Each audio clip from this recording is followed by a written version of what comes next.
अस्सलाम वालेकुम रहमतुल्लाहि वबरकातुहू।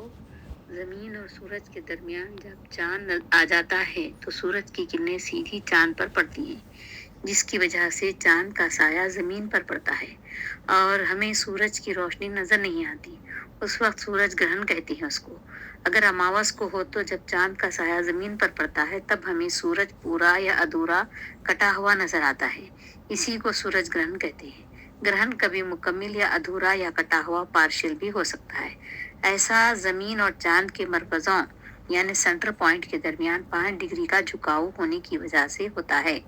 सूरज ग्रहण ये साल का आखिरी ग्रहण है जो 21 सितंबर 2025 को रात 11 बजे से लेकर देर रात 3:23 तक रहेगा, यानी लगभग 4 घंटे 23 मिनट।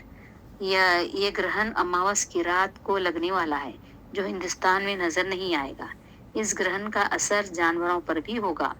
ये सिर्फ New Zealand, Fiji, Australia, Indonesia, Antarctica, दक्षिण प्रशांत महासागर से दिखाई देगा। ये ग्रहण भारत में नहीं देखा जाएगा क्योंकि उस वक्त रात रहती है इंडिया में। इस वीडियो को लाइक और शेयर कीजिए और सब्सक्राइब कीजिए। अल्लाह हाफ़िज़।